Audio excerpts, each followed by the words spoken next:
Muy buenos días. Damos las gracias a la Dirección del Deporte Universitario por permitirnos este espacio en el consultorio médico deportivo.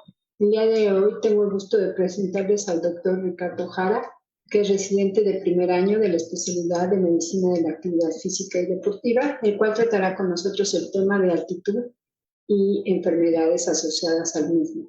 Muy buenos días, doctor. Bienvenido. Buen día, muchas gracias, doctora. Agradecerle y también al público que nos está viendo en el Facebook de Deporte UNAM. Y como comentó, pues el día de hoy les voy a traer la presentación de las enfermedades relacionadas con la exposición a la altitud. Un tema bastante interesante, sobre todo para aquellos quienes practican mucho el montañismo, el hiking, o incluso para personas que no lo practiquen, que tienen la necesidad de desplazarse de un lugar a otro y en ocasiones esto puede llegar a causar algún problemita en la salud. Muy bien, como lo comentó la doctora, mi nombre es Ricardo Jara Corona, soy residente de primer año de la especialidad de Medicina de la Actividad Física y Deportiva, acá en la Universidad Nacional Autónoma de México, y el tema que les presento hoy es las enfermedades por exposición a la altitud. Muy bien, vamos a tratar de responder las siguientes preguntas.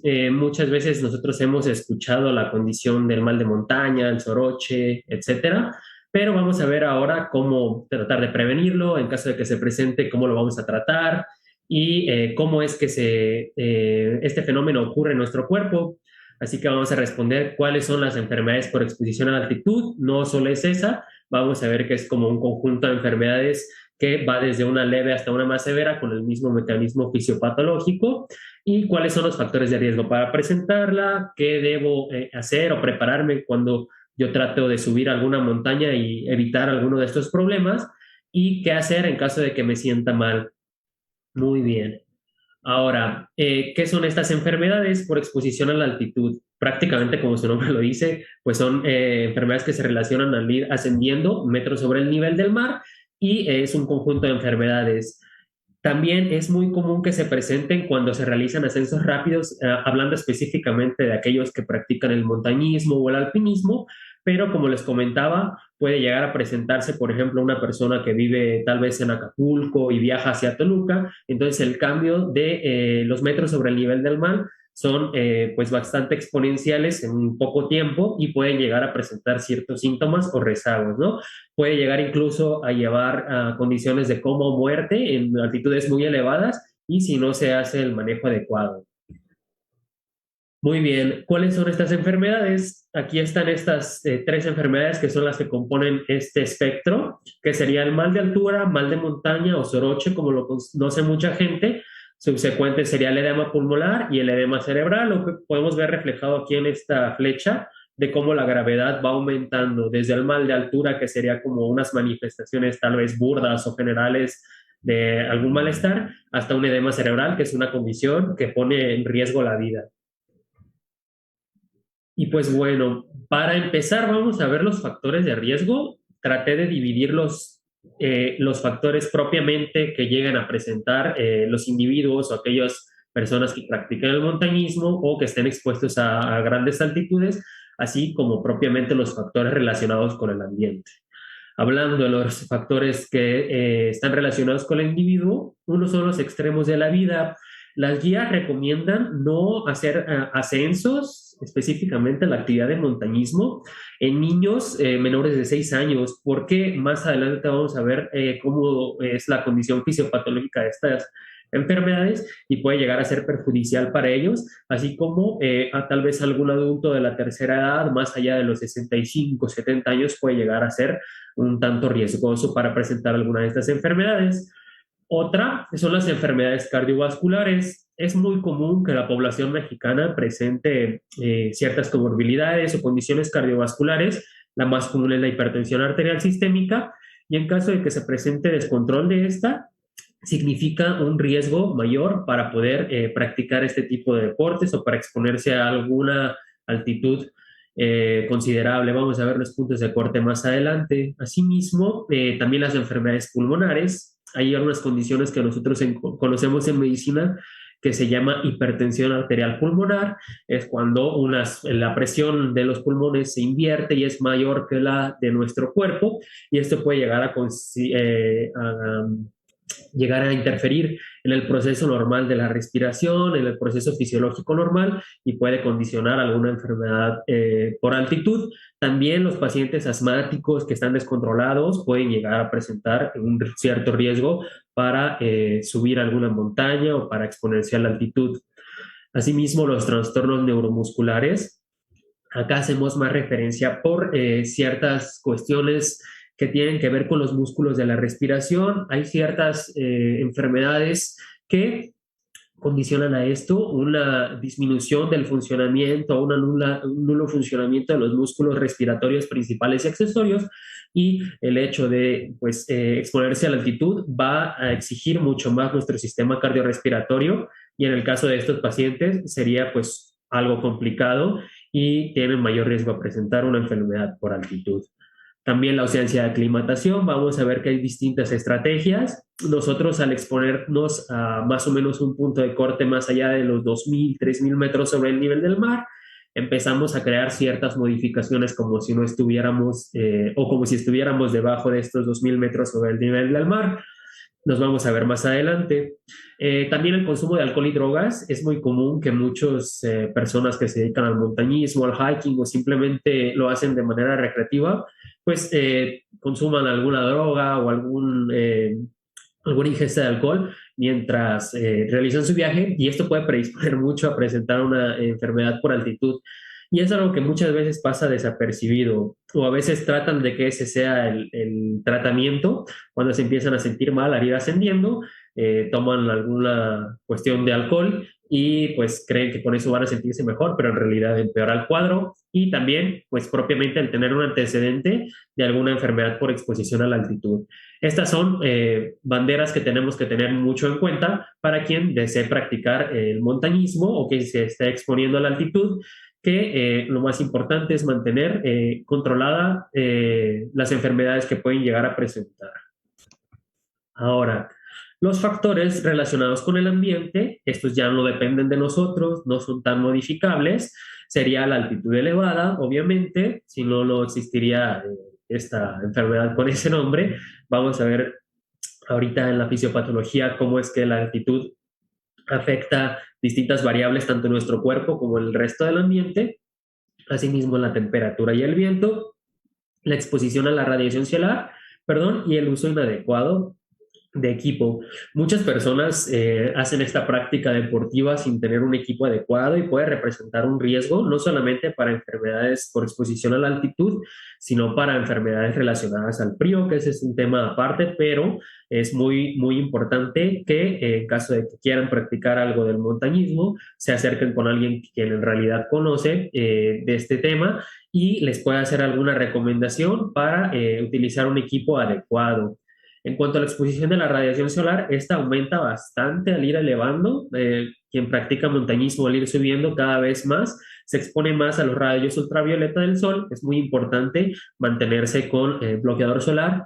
Algún error que también cometen muy comúnmente las personas que practican esto es ponerse vaselina en los labios para los labios resecos. Esta vaselina es a base petrolosa, entonces en sí la radiación estaría afectando aún más esta cuestión de los labios y generaría incluso quemaduras de segundo, de primer grado, donde se utilice este tipo de cremas. También la temperatura y el viento tiene mucho que ver, relacionado también con la humedad, que al ir aumentando va disminuyendo la humedad y vamos a ir perdiendo más agua. Ahorita les voy a explicar de qué manera. Ahora, ¿qué tanto es lo que les comentaba? Un punto de corte, ¿qué tanto es tan alto para presentar alguna de estas enfermedades? Aquí podemos ver esta tabla de los distintos niveles de altitud que están catalogados por las guías. Menos de 500 metros sobre el nivel del mar se considera cercano al nivel del mar. De 500 a 2.000 metros se considera una altitud baja. Una altitud moderada sería de 2.000 a 3.000 metros. Una altitud alta, más allá de 3.000 a 5.500. Y una altitud extrema, más allá de los 5.500 metros sobre el nivel del mar. Entonces, la mayoría de la bibliografía que se ha documentado en la que se presentan más este tipo de enfermedades tiene como punto de corte más allá de los 2.000, 2.500, 3.500 metros. Esto puede ser muy variable dependiendo de cada individuo, como los factores de riesgo que veíamos previamente, pero el punto de corte sería más o menos 2.000, 2.500, 3.000 metros para presentar alguna de estas enfermedades. Generalmente empieza, como les comentaba en las primeras diapositivas, con el mal agudo de montaña y va progresando hacia algún edema pulmonar, algún edema cerebral. Entonces, si alguien va a hacer alguna práctica de montañismo o exponerse a alguna ciudad, que hay muchas ciudades que son más allá de los 2.000, 2.500 metros sobre el nivel del mar, entonces hay que considerar estas cuestiones de que probablemente pueda estar expuesto a presentarse una enfermedad relacionada a la altitud. Acá podemos ver una tablita de las montañas más altas acá en México. Es prácticamente vasto las cumbres que podemos llegar a realizar acá en nuestro país. Son paisajes pues bastante hermosos y podemos ver que pues los 10 primeros no se encuentran a menos de 4.000 metros sobre el nivel del mar. Entonces hay personas que a veces las realizan en un solo día. Vamos a ver estrategias de aclimatación y de prevención de este tipo de enfermedades, pero pues aquí podemos ver la tabla de las 10 montañas más altas aquí en nuestro país. Ahora, en cuanto a la epidemiología, ¿qué tanto se presenta esta condición? Es bastante curioso. Acá podemos ver en esta gráfica, en la flecha de la izquierda, en la que representa donde están los turistas, cómo se llega a presentar algún tipo de mal agudo de montaña o mal de montaña, mal de altitud. Es más común que se presenten los turistas en aquellas personas que no están habituadas a realizar actividad física. Aquí podemos ver que se presenta mucho más a los 2.000, 3.000 metros sobre el nivel del mar, comparado con atletas o escaladores o montañistas experimentados que también pueden llevar a presentarla, pero ellos como punto de corte más allá de los 3.000 metros sobre el nivel del mar, un poquito menos. Y aquí podemos ver igual la diferenciación de cuando ellos realizan una ascensión rápida y una ascensión lenta. Entonces lo recomendable es subir a un ritmo lento y poco a poco estar habituados a realizar alguna actividad física para disminuir el riesgo de presentar alguno de estos eventos. Y hablando de la enfermedad pulmonar, aquí más o menos se presenta más allá de los 3.500 metros sobre el nivel del mar. Acá ya condiciona más la cuestión de la gravedad por la salud y el edema cerebral aún mucho más. Se presenta más o menos en 1% de los casos, pero lo importante es detectarlo cuando estamos en la enfermedad aguda de montaña y no dejarla progresar hacia la pulmonar o hacia un edema cerebral. Aquí tenemos otras cifras que se encuentran en las guías, que son más o menos el 80% de las personas van a presentar alguna enfermedad por altitud más allá de los 3.000 metros sobre el nivel del mar.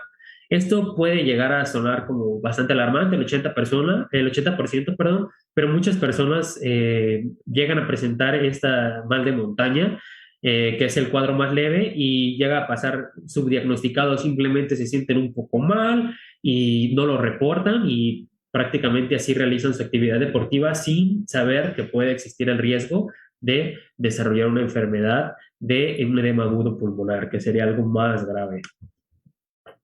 En cuanto a la fisiopatología, vamos a ver igual las condiciones del ambiente y las de las personas. Acá vemos que la altitud, pues esta altitud va a repercutir en el resto de las variables.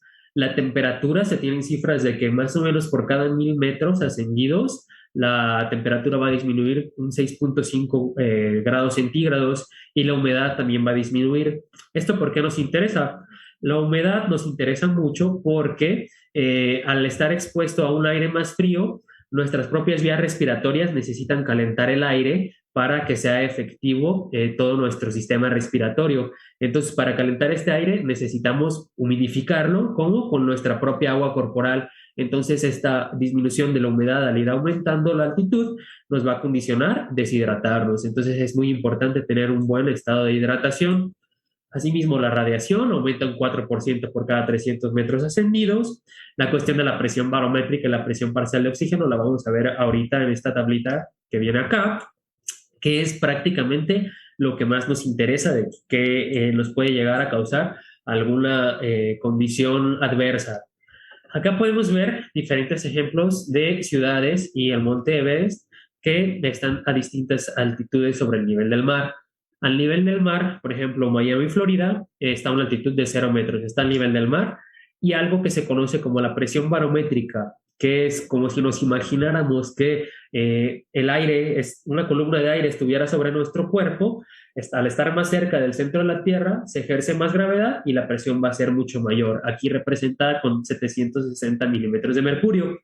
Conforme nos vamos alejando del centro de la Tierra o vamos elevándonos más, esta presión de la columna de aire va a ir disminuyendo. Por ejemplo, en la Ciudad de México sería la presión barométrica de 585 milímetros de mercurio y en el Monte Everest 253, o sea, más o menos un tercio de lo que es a nivel del mar. Otra condición importante en esta presión barométrica o presión del aire es que los distintos componentes moleculares del aire van a ir cambiando. El porcentaje de oxígeno siempre se mantiene igual, que sería 20.93 o 21% de saturación de oxígeno, pero lo que es distinto sería la presión parcial de oxígeno. Entonces, acá a nivel del mar es a 159 milímetros de mercurio y, por ejemplo, en la Ciudad de México sería 122 milímetros de mercurio. ¿Esto qué quiere decir? Que mientras más concentrado esté el aire que respiramos, por ejemplo, a nivel del mar, es más fácil que nuestras vías respiratorias obtengan estas moléculas de oxígeno. Entonces, al subir nuestra altitud, la presión barométrica, que sería la presión del aire, va a disminuir. Entonces, también estas moléculas de aire o de oxígeno van a estar más dispersas. Entonces, en cada movimiento respiratorio que hagamos, vamos a tener mucho menor presión de oxígeno y a su misma vez la temperatura del ambiente va a ir disminuyendo, como veíamos, más o menos 6.5 grados por cada 1000 metros ascendidos, llegando a temperaturas de hasta menos 43 grados centígrados en el caso del Monte Everest. Entonces, es algo que tenemos que considerar en el ambiente. Y hablando de las personas, algo que también afecta mucho a presentar estas enfermedades es esta parte del VO2 max, que esto quiere decir nuestra capacidad de utilizar y de desechar el oxígeno como tal. Aquellas personas que están habituadas a hacer ejercicio pueden llegar a mejorar esta cuestión del VO2 max, pero nosotros nacemos con algún punto de corte ya establecido o algún VO2 max. Esto se puede mejorar o no con la práctica deportiva. En sujetos sanos disminuye más o menos 1% por cada 100 metros ascendidos, entonces el rendimiento deportivo va a disminuir bastante, aún así esté muy preparado. En cuanto a la aclimatación, esto es recomendable que se practique de horas o semanas. En cuanto a puntos de corte establecidos, serían más o menos subir más de 500 metros a partir de los 3.000 metros, hacer escalones más o menos así. Estoy arriba de 3.000 metros, subo 500, luego otros 500, luego otros 500, para ir subiendo lento y disminuir el riesgo para presentar una enfermedad por altitud. Y también mantenerse a más de 2.000 metros si es que el objetivo es subir a algún lugar más de 4.600 metros. Entonces, aquellos que nos gusta practicar el montañismo, por ejemplo, tenemos el objetivo de subir tal vez el pico de Orizaba, el Iztaccíhuatl o alguna montaña de las 5 más altas de nuestro país. Todas están arriba de los 4.600 metros aproximadamente, entonces es recomendable hacer un campamento un día previo, más o menos más allá de los 2.000 metros, para disminuir el riesgo a presentar alguna de estas enfermedades e ir haciendo ascensos graduales. También los antecedentes que veíamos, que si alguien ya ha presentado alguna de estas enfermedades tiene mucho mayor riesgo de volverla a presentar. La deshidratación lo veíamos mucho con la cuestión de la humedad o muchas veces con nuestros propios cambios de adaptaciones al estar en la altitud. Vamos perdiendo el apetito, la sensación de sed. Entonces es muy importante estarse hidratando de manera continua, recordando estarse hidratando a pesar de que la sensación pues no llega a nosotros, porque eso significaría que nos estaríamos deshidratando aún más. Y las adaptaciones, que es lo que les comentaba, hay adaptaciones cardiovasculares o propiamente en la sangre que empiezan a aparecer según el tiempo de exposición. Entonces, las cardiovasculares empiezan más o menos a la semana de exponerse. El volumen de nuestra sangre, el volumen líquido va a disminuir un poquito para favorecer una hemodilución y que se pueda intercambiar el aire de manera más adecuada. Esas son otras cuestiones fisiológicas. Acá podemos ver un esquema de cómo funciona nuestro cuerpo, nuestro sistema cardiorrespiratorio a nivel del mar. y a una altitud de 4.300 metros, que sería más o menos el Pikes Peak en Colorado. Entonces, la presión parcial de oxígeno lo veíamos, es de 159 metros sobre el nivel del mar, y solo un 65% de esta cantidad de oxígeno, de presión de oxígeno, va a llegar a nuestros pulmones, y de este 65% que quedaba, un 96% va a pasar a nuestra sangre. Y al final, si vemos, aquí es la presión parcial de oxígeno que está en el ambiente, que sería 159 milímetros de mercurio, a nuestros músculos o tejidos solamente llega un 25% de todo esto. Entonces, al exponernos a una altitud mucho más alta, propiamente dicho, entonces el porcentaje también más o menos se va a mantener entre 25 y 30%, pero solamente de una cantidad de 96 milímetros de mercurio. Entonces es mucho más difícil para nuestro cuerpo tratar de mantener oxigenados todos nuestros tejidos, y aún más estando haciendo una práctica deportiva como subir una montaña, los requerimientos son bastantes.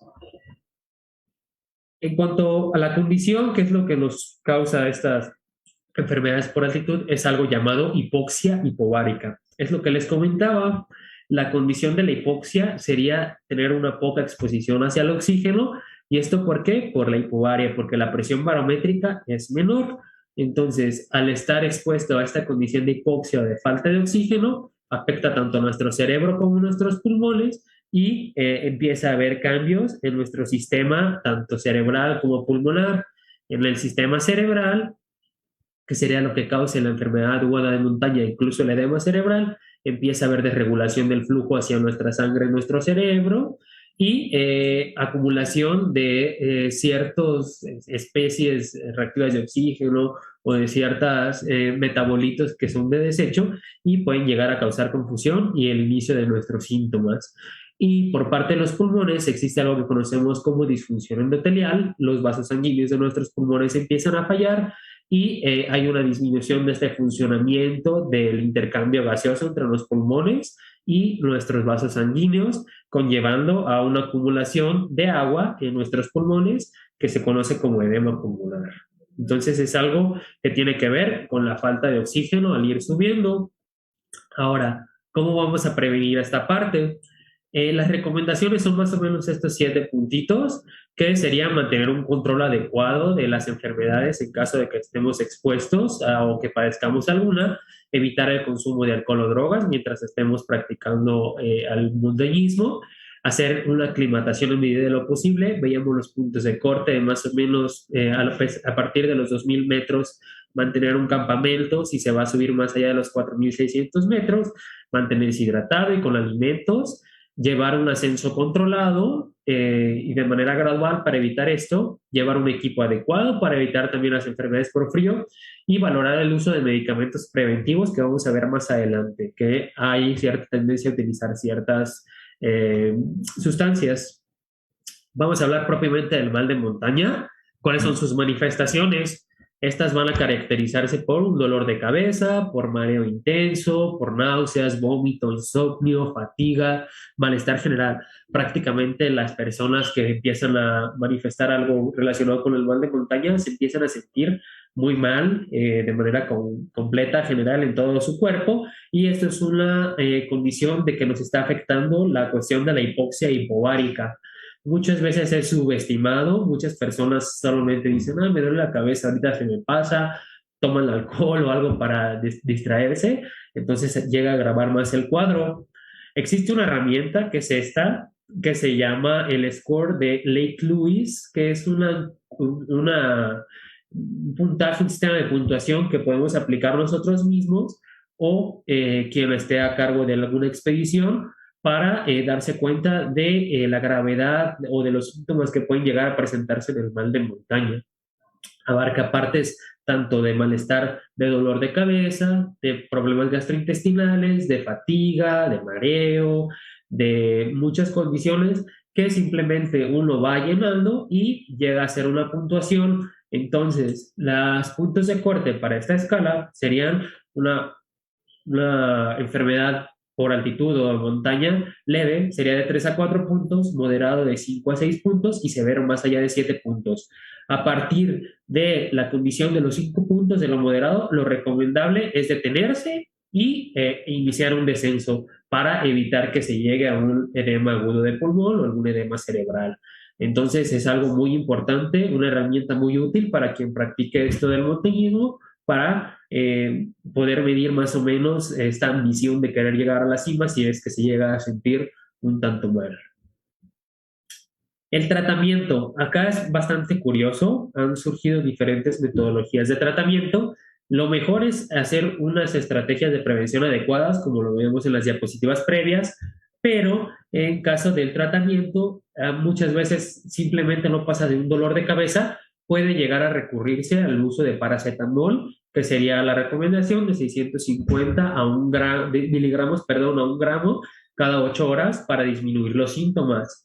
También el uso de acetazolamida, este fármaco es bastante curioso, se ha investigado últimamente que favorece a los síntomas, que se evitan los síntomas del mal agudo de montaña. Esta acetazolamida es un diurético, es un inhibidor de la anhidrasa carbónica, entonces lo que hace, nosotros al ir subiendo, respiramos más rápido y entramos en un estado que en medicina conocemos como alcalosis respiratoria. Este medicamento lo que nos puede ayudar, incluso se puede utilizar de manera preventiva, es consumirlo y va a disminuir o va a excretarse bicarbonato, que es algo que nos ayuda a mantener el sistema alcalino en nuestro cuerpo mediante la orina. Entonces va a regular un poquito más esta cuestión de la alcalosis y la acidosis en nuestro cuerpo. Puede ser de uso profiláctico o tomárselo antes del ascenso en caso de aquellas personas que ya hayan tenido un mal de montaña.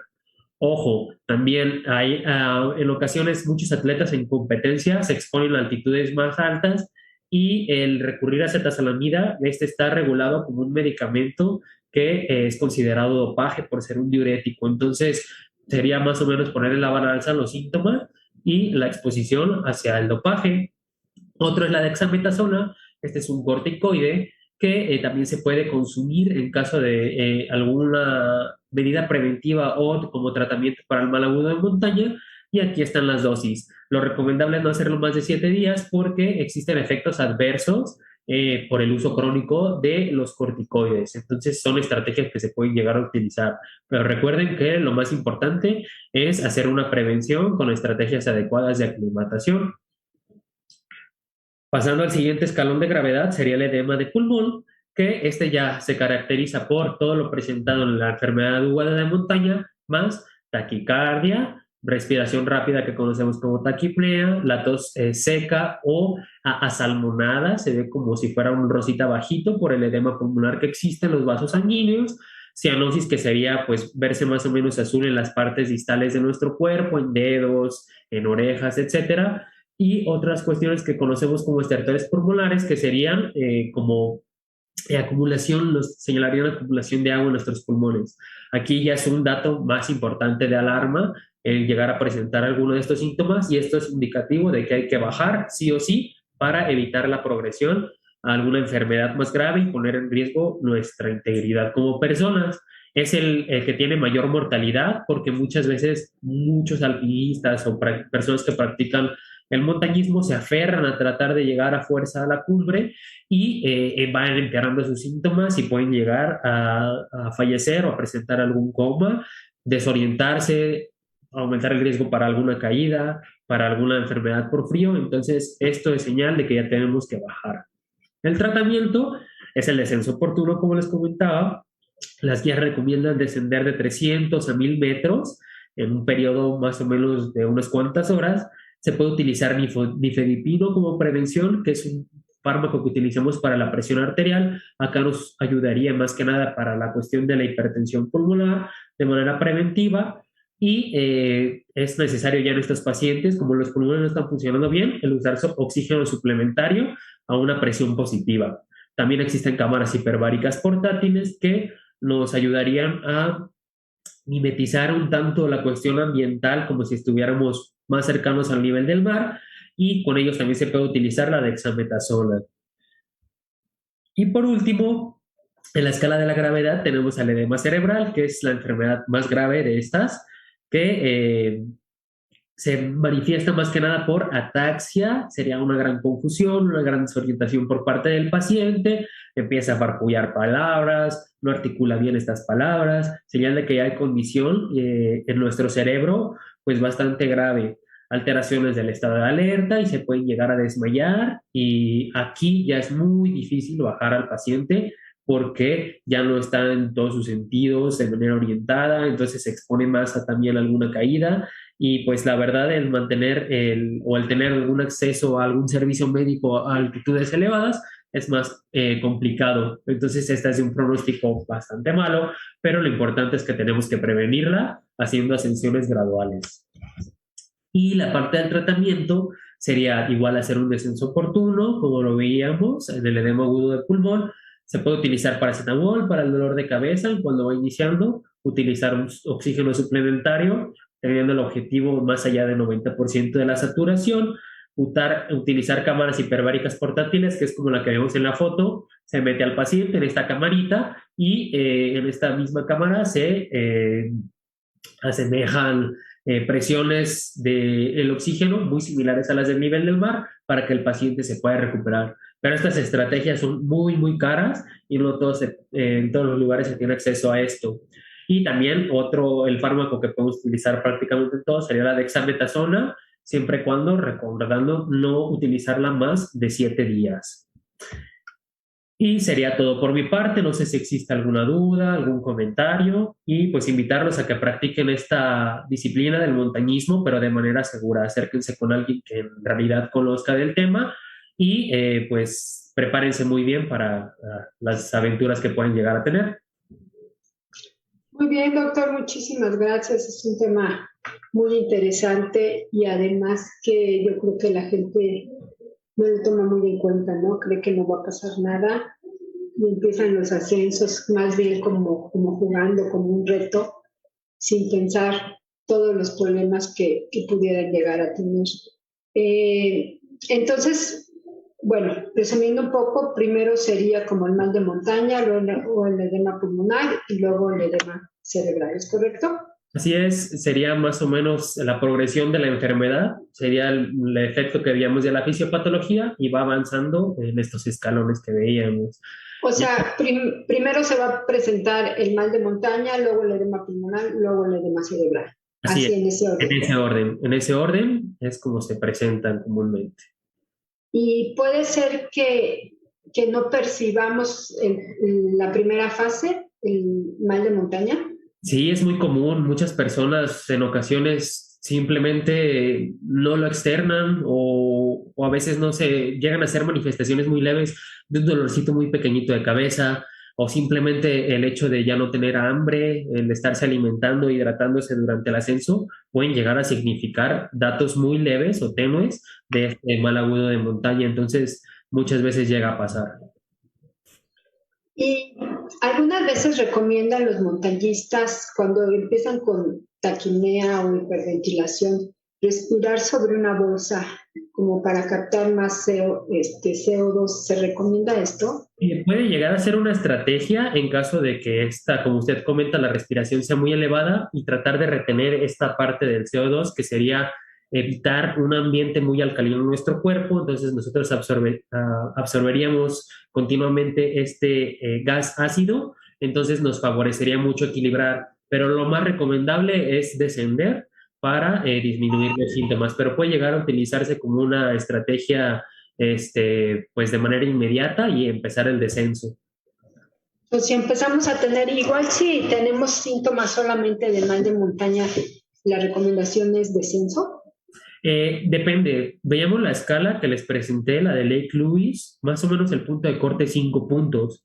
Puede ser que alguien se sienta un tanto mal, por así decirlo, en una expedición, tal vez tenga un 2 de puntaje, puede llegar, entonces se pone al paciente en reposo, esperamos un poquito de tiempo para continuar el ascenso y volver a revalorar con esta escala para ver que no esté avanzando la enfermedad. En caso de que se mantenga, se puede seguir avanzando. Si va agravándose esta escala, más allá de los 5 puntos, ya la recomendación sería un descenso. No hay que aferrarse a tratar de siempre ser cumbre porque puede llegar a ser incluso mortal. Es correcto. Y en ese escala de Lake Lewis, hay síntomas gastrointestinales. Así es. ¿A qué se refiere esto? Muy bien, muchas veces es representado, puede llegar a ver la cuestión de la diarrea, es más raro, pero lo más común es anorexia, que el paciente ya no tenga hambre, a pesar de estar gastando mucha energía al ir ascendiendo, que no quiera comer nada, que tenga sobre todo náusea y vómito, que es algo pues bastante común en el mal agudo de montaña, entonces sería algo que nos podría alarmar en esta parte de esa escala. ¿Nos puede presentar ese cuadro nuevamente, por favor? Claro.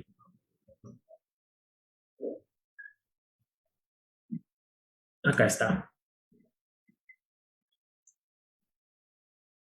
Ok, entonces podría ser dolor de cabeza, síntomas gastrointestinales, Ajá. fatiga Y el mareo. y el mareo. Sí, prácticamente son estas 4 partes y van avanzando. Entonces, por ejemplo, lo que representaría un punto sería un dolor muy leve de cabeza. Si empieza a ser ya incapacitante, serían 3 puntos. Entonces sería algo más alarmante. Acá igual, la pérdida del apetito, perdón, sería más o menos 1 punto. La náusea y vómito, 2 puntos. E incluso vómitos ya muy recurrentes serían 3 puntos. Y así van avanzando la gravedad en cada uno de estos 4 grandes apartados de manifestaciones clínicas. Sí, yo creo que ese cuadro es así como lo más importante, Claro. que tenemos que ir percibiendo estos signos y síntomas, ¿no? Si ya empezamos a verlo como que es moderado o incluso severo, pues optar por el descenso, ¿no? Como dice, no tengo que hacer cumbre a fuerzas porque también me puedo morir. Así es. Hacer cumbre, ¿no? Sí, sí, sí, hay muchas personas que se aferran y pues es como si fuera un pastel, nada más comerte la cereza al final. Si ya te comiste todo el pastel, mejor pues ya empieza a descender y mantén tu integridad para volver a intentarlo después. Y bueno, pues a lo mejor con una aclimatación adecuada, pues en un ascenso posterior podemos hacer cumbre, pero sin exponer nuestra vida, nuestra integridad. Así es. Muy bien, doctor, pues muchísimas gracias. Y es un tema muy interesante que, como dijimos, mucha gente no se percata de la severidad y de la gravedad que pueden llegar a tener. Y pues por hacer algo que la mayoría de las veces es optativo, recreacional, podemos llegar a tener muchos problemas. ¿Algo más para terminar, por favor? No, nada más invitarlos a que se acerquen con alguien que en realidad conozca esta cuestión del montañismo. Existen muchos guías en México, traten de, si lo van a hacer de manera recreativa, acercarse con alguien que en realidad conozca, que tenga certificación, conocimiento de primeros auxilios, porque es una actividad que parece muy noble, pero en realidad es un tanto difícil y puede llegar a condicionar nuestra salud, pero pues a divertirse a quien le guste subir montañas. Muchísimas gracias, doctor, y damos las gracias a la Dirección del Deporte Universitario por permitirnos este espacio y los esperamos el próximo lunes con un tema igualmente de interés. Muchísimas gracias, doctor. Gracias.